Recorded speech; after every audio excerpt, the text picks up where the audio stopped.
بسم اللہ الرحمن الرحیم۔ ناظرین السلام علیکم۔ آج کا یہ ولاگ بہت ہی معلوماتی اور بہت ہی اہم ہے، اور میں توقع رکھتا ہوں کہ آپ اسے دیکھنے کے بعد اپنی رائے سے ضرور آگاہ کریں گے، اور اگر آپ کو یہ پسند آئے تو یقیناً اپنے دوست احباب سے شیئر کریں گے، کیونکہ اس ولاگ میں قرآن حکیم کے بارے میں بات کی گئی ہے۔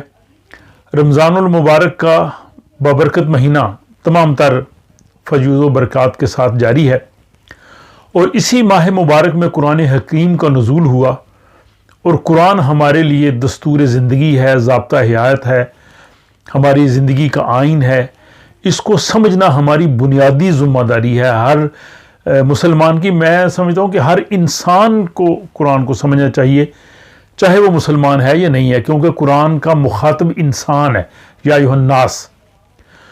اور آج کی اس نشست میں یہ ہم جاننے کی کوشش کریں گے کہ قرآن حکیم نے اپنے بارے میں کیا کہا ہے، قرآن اپنے آئینے میں، یعنی قرآن حکیم کے بارے میں جب ہم یہ جان سکیں گے کہ یہ جو خدا کی آخری وحی ہے، اس وحی میں قرآن نے اپنی کیا جو ہے وہ اوصاف اور خوبیاں بیان کی ہیں، تو ہمیں اور زیادہ اندازہ ہوگا۔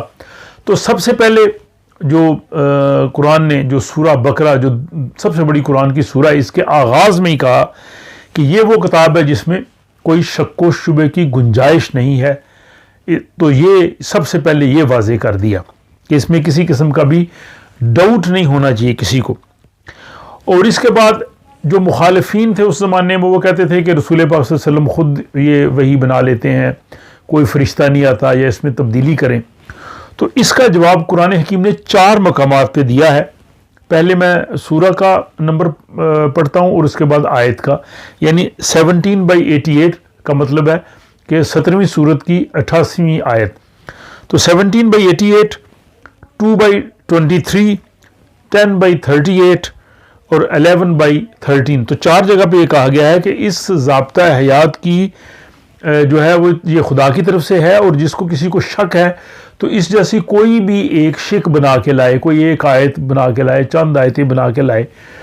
اور ہم دیکھتے ہیں کہ قرآن حکیم کے خلاف سازشیں جاری ہیں جب سے قرآن دنیا میں آیا ہے۔ بڑے بڑے مخالفین آئے ہیں، لیکن قرآن کا یہ چیلنج کسی نے قبول نہیں کیا کہ جس طرح کا قرآن اس طرح کا بنا کے لاؤ۔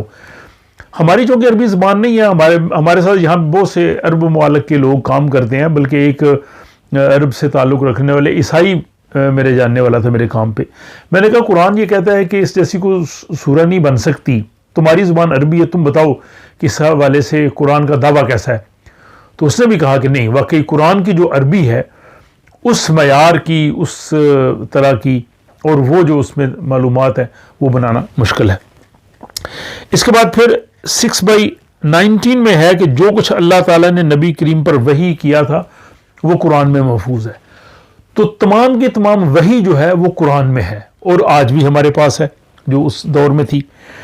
اور پھر یہ کہا گیا 7/3 کہ مومنین کو اس کی پیروی کا حکم دیا گیا ہے، اور اس کے علاوہ کسی اور کی پیروی نہ کریں۔ اور پھر آگے جا کے 10/109 سورہ یونس کی آیت 109 میں یہ کہا گیا کہ رسول پاک صلی اللہ علیہ وسلم خود قرآن کی پیروی کرتے تھے۔ تو جب ہمیں اسوہ حسنہ یا سنت رسول پہ چلنا ہے تو رسول پاک قرآن کی پیروی کرتے تھے، اگر ہم قرآن کی پیروی کریں گے تو ہم بھی اسی راستے پہ چلیں گے۔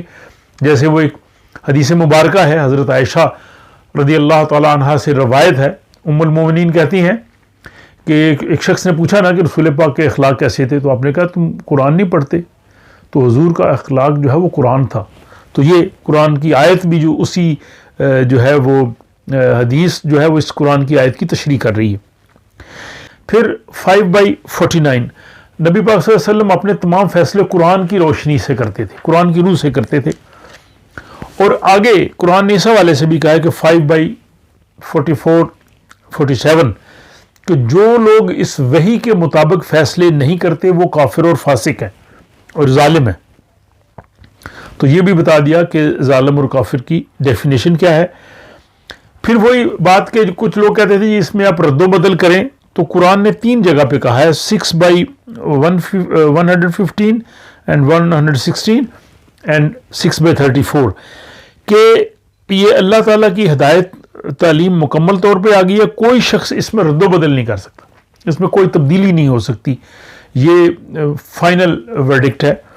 اور اس کے بعد پھر کہا گیا کہ یہ اللہ تعالیٰ کی جو سابقہ تعلیمات تھیں یہ انہی کا تسلسل ہے، یہ کہا گیا 5/48 میں۔ اور پھر قرآن اپنی سچائی کی جو سب سے بڑی دلیل کہ قرآن واقعی خدا کی طرف سے، اگر کوئی آپ سے بھی پوچھے کہ اس کا کیا ثبوت ہے کہ قرآن واقعی خدا کی طرف سے ہے، تو اس کی جہاں یہ تھا کہ اس طرح کی کوئی سورہ بنا کے لاؤ نہیں لا سکتے۔ دوسرا یہ کہ اس میں اختلافی بات کوئی نہیں ہے۔ یہ دیکھیں کہ 23 سال میں 23 ایئرز میں رسول پاک پہ یہ کتاب نازل ہوئی۔ رسول پاک جو تھے قرآن کے نزول سے پہلے لکھنا پڑھنا نہیں جانتے تھے، اور اس معاشرے میں اتنے پڑھے لکھے لوگ نہیں تھے۔ کہتے ہیں کہ مکہ میں صرف 15-20 لوگ تھے جو لکھنا پڑھنا جانتے تھے، معمولی۔ اس دور میں قرآن نازل ہوا 23 سال میں گریجولی، اور 23 سال میں جو کتاب اس طرح سے نازل ہو، کوئی آدمی اگر رائٹر بھی لکھنے والا ہو نا تو اس میں بہت تضاد آ جاتا ہے۔ تو قرآن میں کوئی تضاد نہیں، کوئی اس میں کنٹراڈکشن نہیں، یہی اس کی سچائی کا سب سے بڑا ثبوت ہے جو آج بھی کھڑا ہے، اور کوئی اس میں اختلاف کوئی ڈھونڈ نہیں سکا۔ اگر لوگوں نے ناکام کوشش کی لیکن صحیح دلیل کے ساتھ کوئی ایسا نہیں لا سکا۔ پھر اختلافات کو دور کرنے کے لیے جو ہے قرآن حکیم جو ہے وہ موجود ہے، اور قرآن ہمارے تمام اختلافات دور کر سکتی ہے 42/10۔ اور اس کے بعد پھر آگے کہا 17/19 میں کہ اس میں جو کچھ کہا گیا ہے اس کی وضاحت خود اللہ تعالیٰ نے کر دی۔ تو یعنی قرآن روشنی ہے، نور ہے، نور کو کسی اور روشنی کی ضرورت نہیں ہوتی، وہ اللہ کی طرف سے نور ہے، وہ خود واضح ہے۔ اور پھر اس میں کہا گیا کہ اس میں تمام امور کو نکھار کے بیان کر دیا گیا ہے، یہ 16/89 اور 17/89 میں کہا گیا ہے۔ اور پھر جو کئی دفعہ یہ بات کی ہے کہ قرآن حکیم کو سمجھنے کا بہترین طریقہ یہ ہے تصریف آیات، ایک موضوع کی تمام آیات کو ایک نشست میں پڑھیں گے تب آپ کو پتہ چلے گا کہ قرآن کے اس کے بارے میں موقف کیا ہے، ایک آیت کو پڑھنے سے نہیں۔ اور اس چیز کا ذکر قرآن نے خود بتایا ہے 17/41 اینڈ 6/106 کہ ایسا تصریف آیات سے کہا گیا ہے کہ پھر پھر کے ہم وہ آیات اللہ تعالیٰ نے کہا ہے وہ لے کے آتے ہیں۔ تو یہ repetition of the verses of the holy Quran. پھر یہ کہ رسول پاک صلی اللہ علیہ وسلم خود ہر اختلافی معاملہ کی وضاحت قرآن حکیم سے کرتے تھے، یعنی یہ کانسٹیٹیوشن تھا، سپریم اتھارٹی ہے۔ تو رسول پاک صلی اللہ علیہ وآلہ وسلم کی طرف وحی آتی تھی، وہ جو ہے وہ محفوظ ہوتی تھی، محفوظ ہے، اور اس کے مطابق ہی وہ فیصلے کرتے تھے۔ اور پھر دو ریفرنسز ہیں 47/24 اینڈ 4/82۔ اس لیے اس کتاب میں تدبر اور تفکر کا حکم دیا گیا ہے۔ بڑی حیرت کی بات ہے کہ قرآن حکیم میں جو عمومی ہم صلات یا باقی چیزیں ادا کرتے ہیں ان کی نسبت جو غور و فکر کی آیات ہیں وہ زیادہ ہے، وہ تقریباً 12% کے قریب قرآن کا 7واں حصہ بنتا ہے۔ فکر کیوں نہیں کرتے، آکلون یا کلون، تو اس طرح کی بار بار قرآن جو ہے وہ توجہ دلاتا ہے کہ اس پہ غور و فکر کرو، اور یہ تدبر کا غور و فکر کا حکم دیتا ہے۔ پھر قرآن حکیم نصیحت ہے، اور یہ نصیحت کے لیے آسان ہے۔ اس کو قرآن حکیم نے کہا ہے 20/113 اینڈ 54/17۔ پھر اس کے بعد یہ ہے کہ انسان خالی ذہن ہو کے جو ہے وہ اس کو پڑھے اور اس سے پھر وہ رہنمائی حاصل کرے 56/79۔ اگر کوئی شخص پہلے سے یہ ایک ذہن میں بنا کے جو ایک ہائپوتھیسس، ایک نظریہ، اور پھر اس کو پڑھنا شروع کرے تو اس کو ظاہر ہدایت نہیں آئے گی۔ نیوٹرل ہو کے پڑھے، غور کرے۔ یہی بات ہے کہ جب مکہ میں کفار رسول پاک صلی اللہ علیہ وسلم کی بات نہیں سنتے تھے تو آپ نے ایک دن ان کو اکٹھا کیا، قرآن کی آیت ہے، انہوں نے کہا جی میں لمبی چوڑی بات نہیں کرتا، میں صرف یہ کہتا ہوں کہ جو میں کہہ رہا ہوں اس پہ غور کرو، تتفکرون، سوچو بس۔ تو یہ قرآن اس چیز کی طرف ہمیں دلاتا ہے توجہ۔ پھر قرآن حکیم غیر قرآنی خیالات، تصورات اور معتقدات کی آمیزش جو ہے وہ شرک ہے۔ قرآن میں کوئی بھی غیر انسانی تصور نہیں ہے اور اس میں ملایا نہیں جا سکتا، اور ملانا جو ہے وہ شرک ہے 42/21۔ اور پھر جب انسان شخصیت پرستی کا شکار ہو جائے تو اسے یہ بات ناگوار گزرتی ہے اور خالص توحید کی طرف نہیں آنا چاہتا، یعنی جو منکرین ہیں ان کے بارے میں یہ کہا گیا ہے 17/46، 39/45۔ اور چنانچہ جو شخص ان کے سامنے قرآن حکیم پیش کرے تو وہ ان پر ٹوٹ پڑتے ہیں. تو یہ بھی ایک ذہنیت ہے جس کا قرآن نے ذکر کیا ہے. اور پھر وہی ذہنیت کہ وہ لوگ جو ہیں وہ قرآن کی طرف نہیں آنے دیں گے. کوئی قرآن کی تعلیم حاصل کرنا چاہے تو اس کو کہیں گے جناب آپ کو اتنے علوم آنے چاہیے, یہ ہونا چاہیے. اور وہی سوچ قرآن نے کہا ہے 41/26 کہ وہ لوگوں سے کہتے ہیں کہ اس کی بات قطعاً نہ سنو, شور مچاؤ تاکہ دوسروں تک قرآن کی آواز نہ آئے, کہ جب قرآن کی آواز بلند کی جائے تو شور غول کیا جائے تاکہ لوگ اس کو نہ سن سکیں. اور پھر 6/26 اس طرح وہ خود بھی قرآن حکیم سے دور رہتے ہیں اور لوگوں کو بھی اس کی طرف نہیں آنے دیتے. یعنی قرآن سے لوگوں کو دور رکھنے کی یہ جو لوگ منکرین ہیں, ظاہر ہے جو مومن ہے جو قرآن پہ ایمان رکھتا ہے وہ تو ایسی سوچ بھی نہیں سکتا اور نہ وہ بات ایسی کر سکتا ہے. پھر جو پہلے دور کے مسلمان تھے ان کی جو عظمت کا راز تھا, ترقی کا, وہ تھا قرآن. وہ 43/43 جس کو علامہ اقبال نے کہا ہے وہ زمانے میں معزز تھے مسلمان ہو کر اور تم خار ہوئے تارک قرآن ہو کر. تو یہ اسی آیت کی میں سمجھتا ہوں کہ انہوں نے اس شعر میں تشریح کی. اور اس کے بعد یہ ہے کہ ان کے آنے کے بعد انہوں نے قرآن حکیم کو چھوڑ دیا اور ذلیل و خوار ہو گئے. پھر رسول پاک صلی اللہ علیہ وسلم اللہ سے شکایت کریں گے کہ میری قوم نے قرآن کو چھوڑ دیا تھا. 25/30 قیامت کے دن پوری دنیا اکٹھی ہوگی اور ہم ظاہر شفاعت کے امیدوار ہیں, لیکن رسول پاک وہاں پہ کہیں گے یہ میری قوم ہے جس نے قرآن کو مہجور کر دیا تھا, یعنی مکمل ترک بھی نہیں کیا تھا اور عمل بھی نہیں کیا تھا, جس کو مہجور کہتے ہیں.